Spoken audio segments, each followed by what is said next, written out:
can tell you the story of the farm with a lot of things that we've been through. But the really important thing that we want to share is that we don't know what we're doing. We want to keep learning. We want to keep improving. So every time we've grown, we changed, we improve, we make it better. It's changing what we used to do. So maybe 10 years from now, I look back at 2025 saying, I was wrong, I was still doing that, and that was really wrong to do. But right now, that's all the best I know, and that's what I want to share with you as this is what works for us, right? So please understand that we are not perfect, we are not trying to be the best anything. I don't even believe in the word best.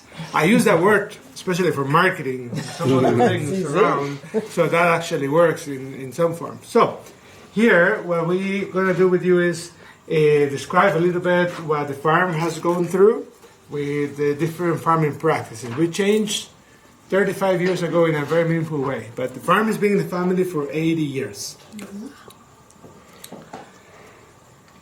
How important is to be a farmer? Very important. How important is food? How many people want to be farmers? Nobody. Not so. So what is really happening? I hear the environmentalists and people who judge, who start reading the climate changing today, and they say, oh, climate is changing and there is less and less farmers being able to produce coffee in Costa Rica and around the world.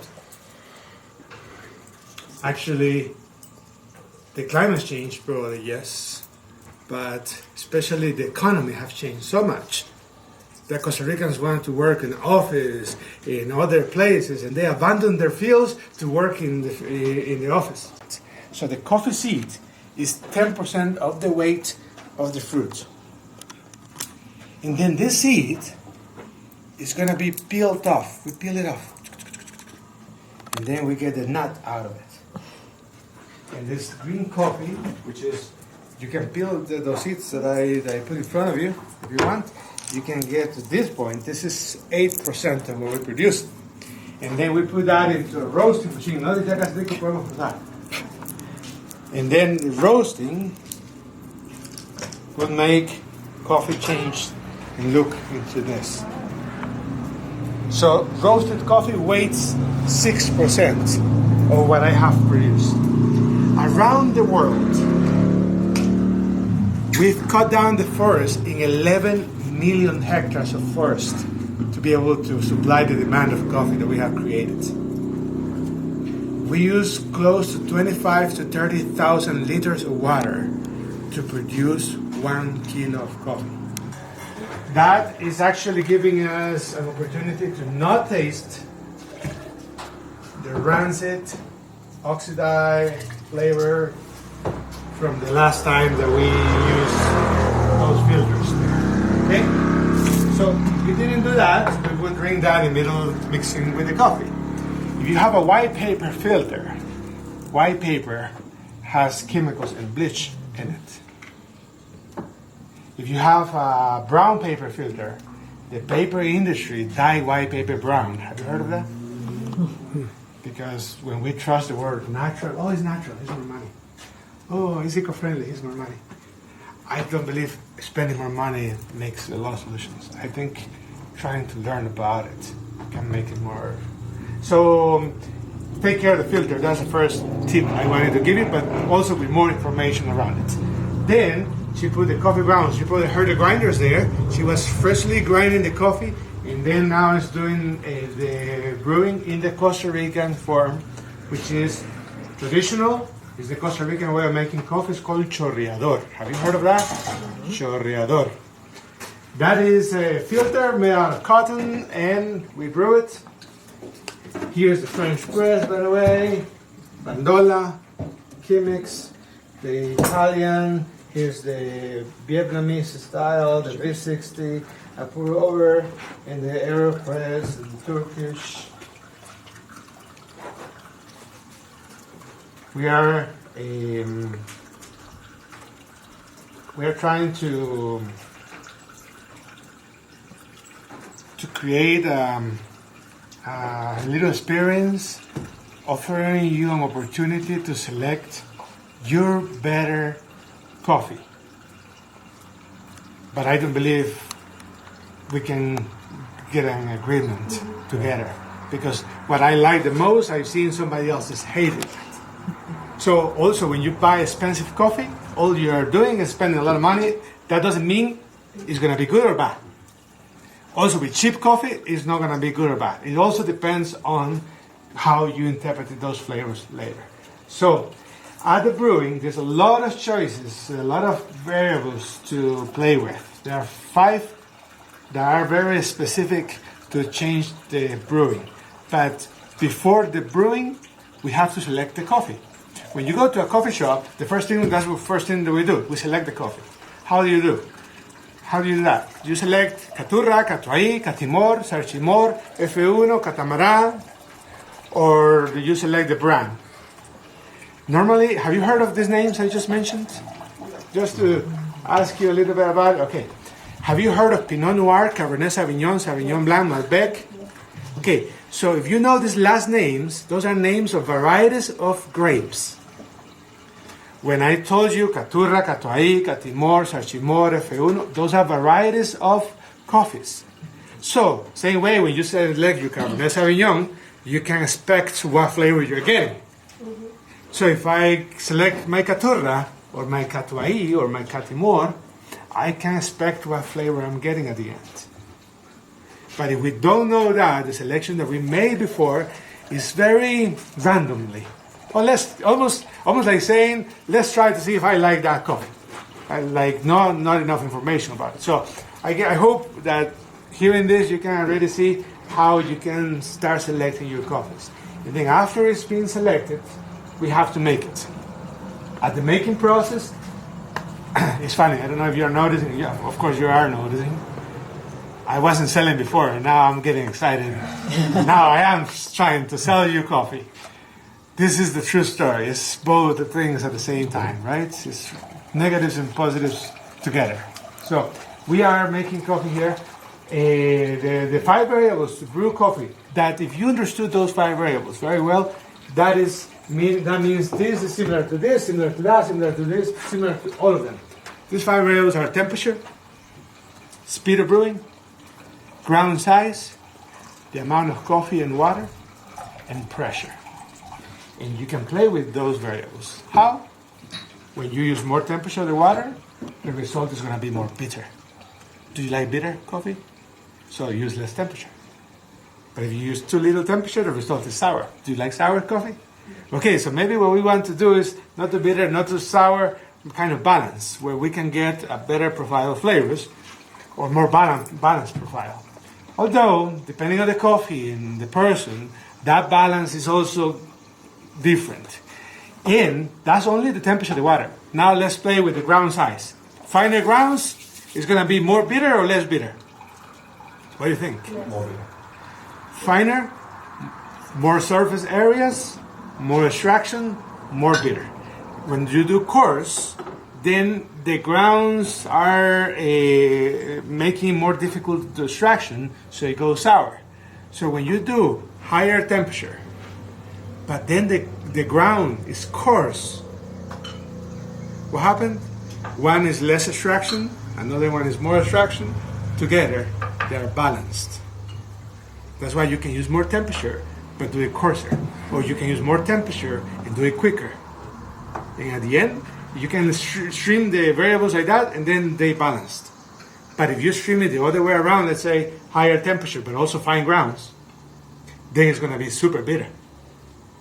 And that's how fine the variables are. When you play with them, you can actually improve the flavors. The ground size for this method is a bit more coarse, right? Depending on the filter and the speed you want to do it. In my mind, the ground size is going to determine especially the time of brewing. Okay. So if you do coarser, you can actually just go slower. That's actually in my mind how we can do that. But it's coarser than an espresso, and it's finer than a French press. Okay. So starting with water would be like a reset of pH and a condition that you always gonna taste the coffee in a similar form. So have the water first. Then after that, you're gonna try that coffee. I want you to think about how you drink your coffee. I'm gonna do it two forms. We can drink it normally, and for me, normal look like this. Did it look normal? Okay. And the second thing will be like this.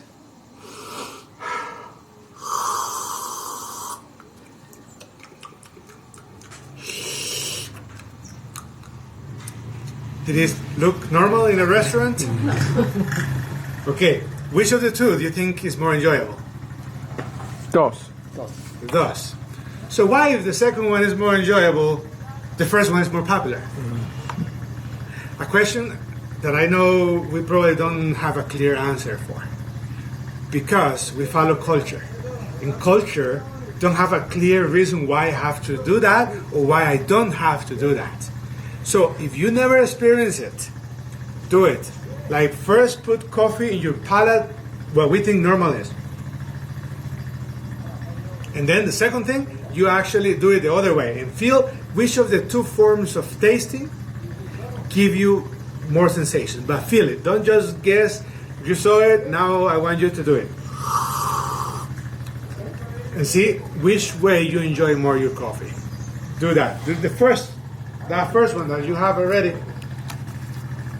Remember, the very first one is keeping our mouth shut, right? The second one, we can open our mouth a little bit more and even make noise with it and open it more.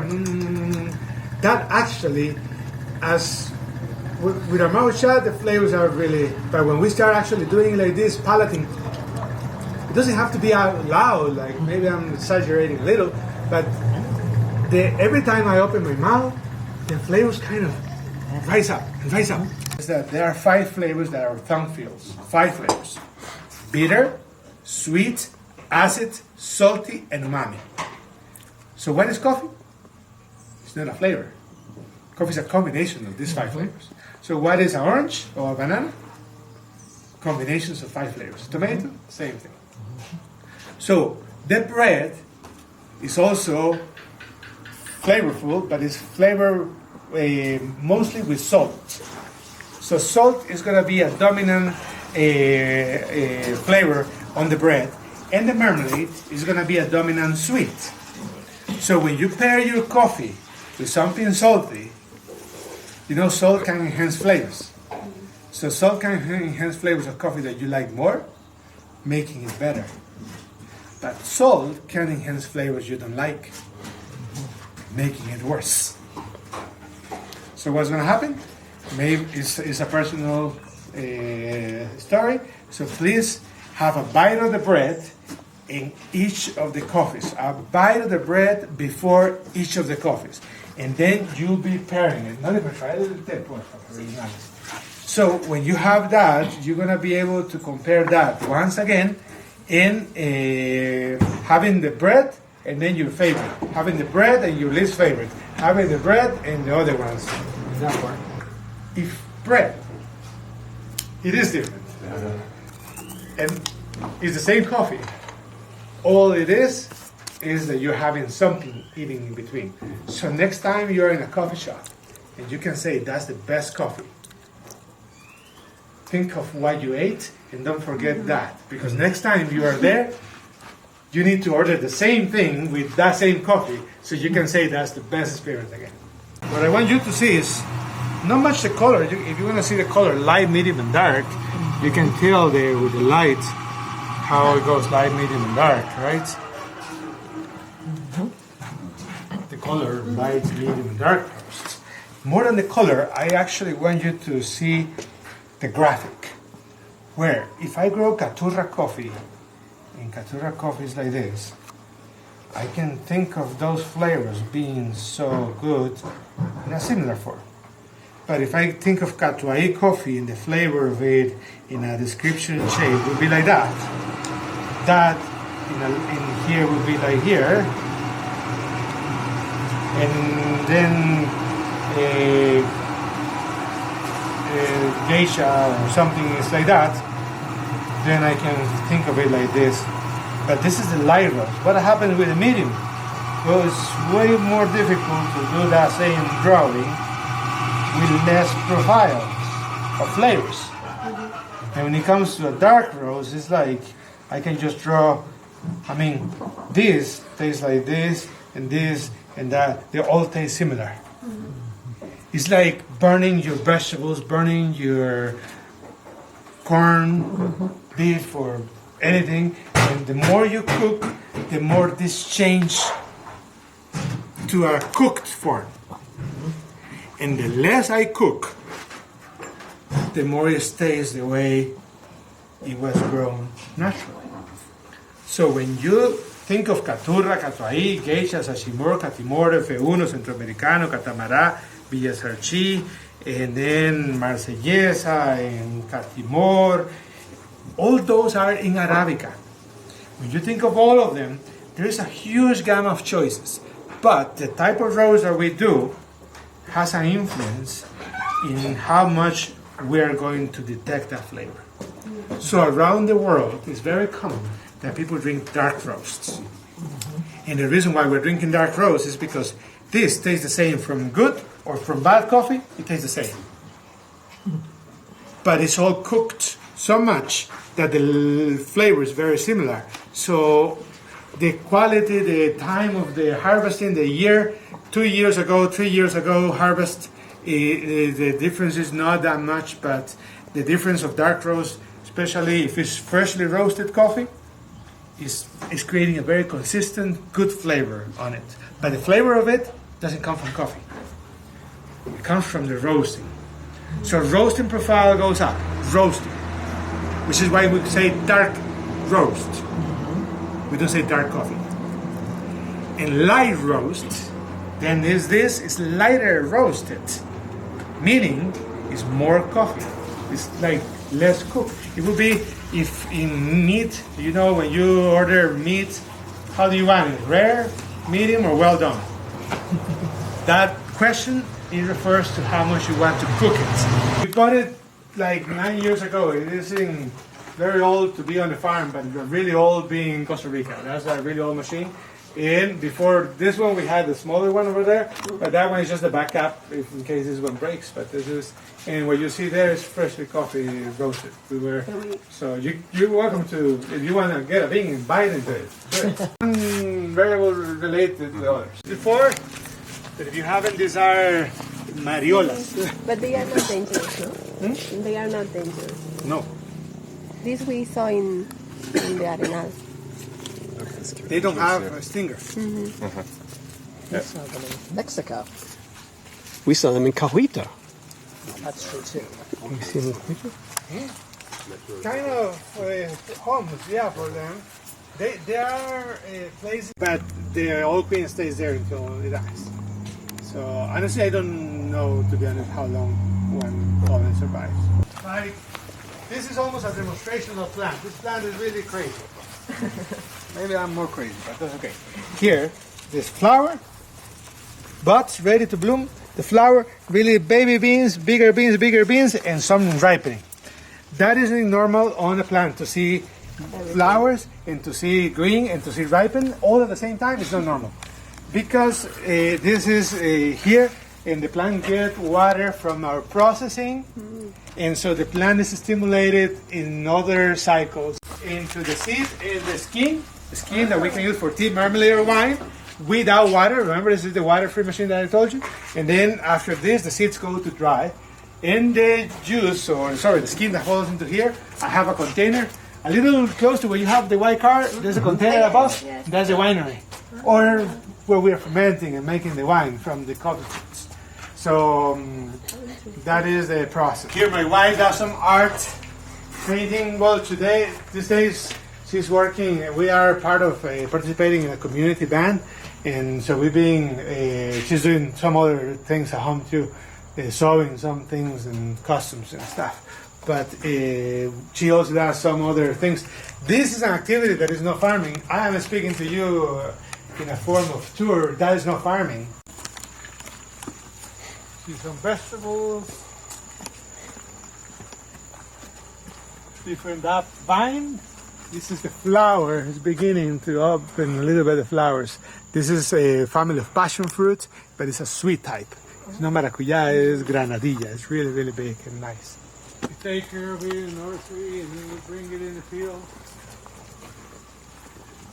And coffee, all of this, you can see it's all mostly green. Hard to find a red coffee.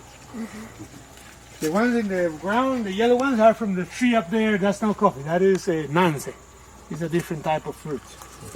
But we also use it. But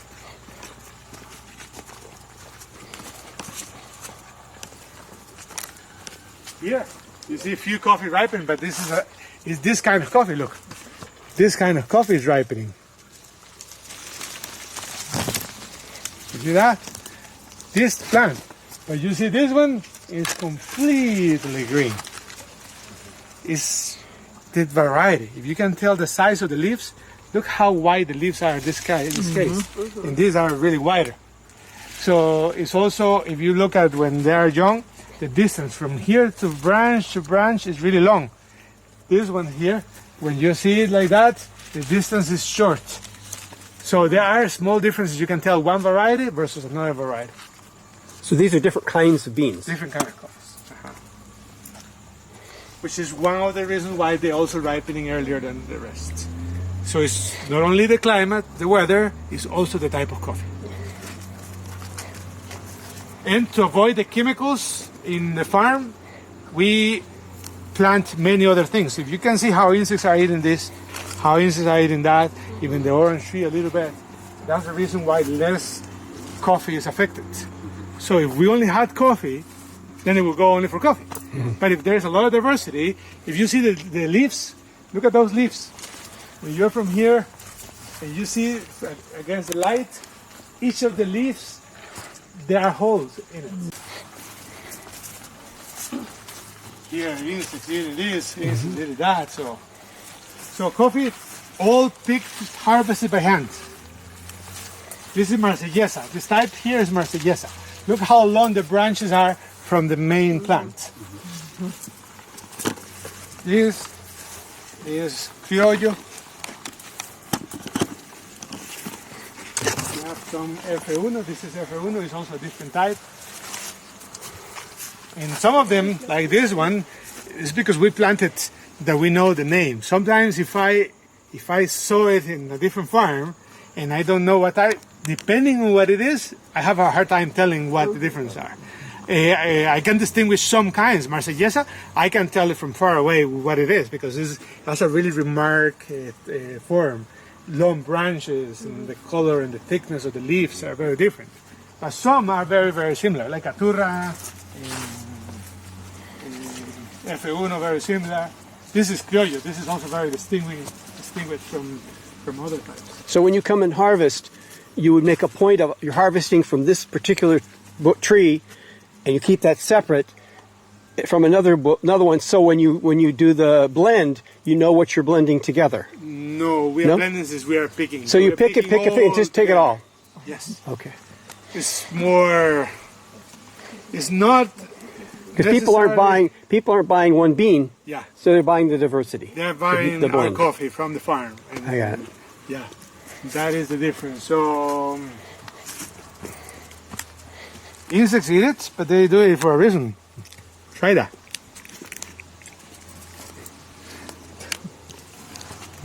Licorice? Licorice? Huh? Anise? Anise? Yeah. Really nice flavors. I like it. Yeah. This, vanilla. Have you seen vanilla? Oh, yeah. You selling vanilla? We are thinking of selling it in the future, but not right now. Vanilla. I would think that'd be very valuable at a good price. No?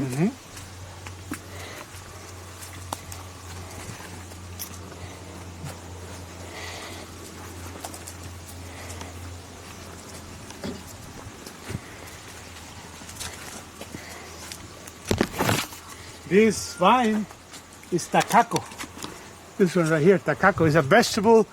It is endemic from Costa Rica, but it's family of squash. It tastes like almost like a potato. See, it's a different variety of food that we have around.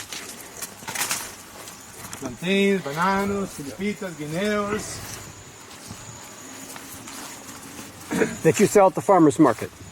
We used to. No more. Now we make more money with bananas, leaving it for the birds. How? Why?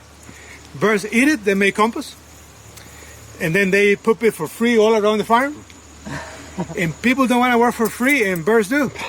Fertilizer. So that's actually how it's more profitable. And remember the price I can get from a banana and the price I can get from coffee. So for me, it's more profitable to let the birds eat it, make that transform into something the coffee is going to use it later, and make that more profitable. Oh, smart. It's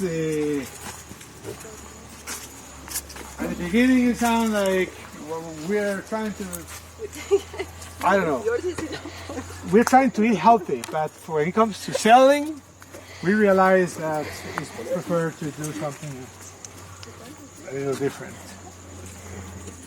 This is hot peppers Oh. and spicy food.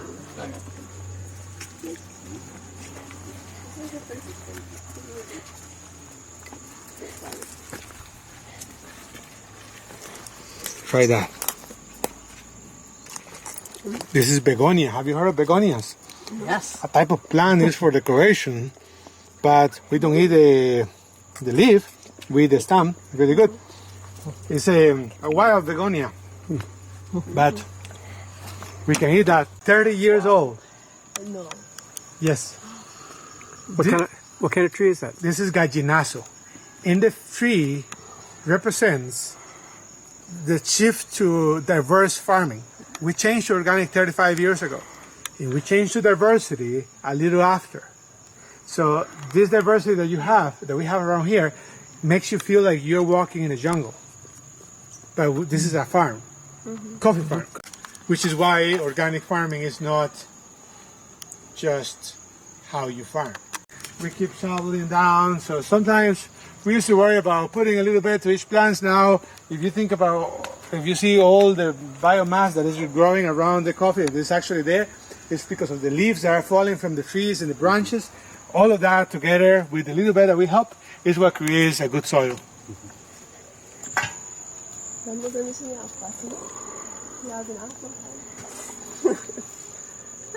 Have you seen cacao?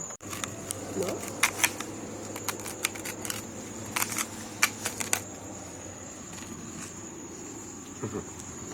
You hand like this, like that.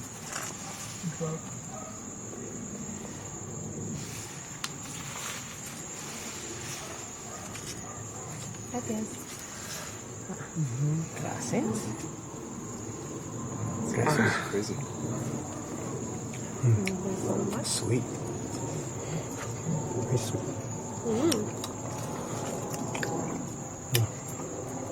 Have you thought that this fruit is wasted so we can make cacao? The coffee fruit is sweet too, and it's wasted to make coffee. And if you want to taste the bitter part of it, just bite into it. And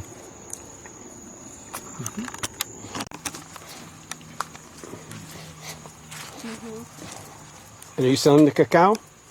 You selling the cacao? No, we eat it. Oh, you eat it. We eat it. Again, the same thing in the market. The price of it is not that good, so we prefer to eat it.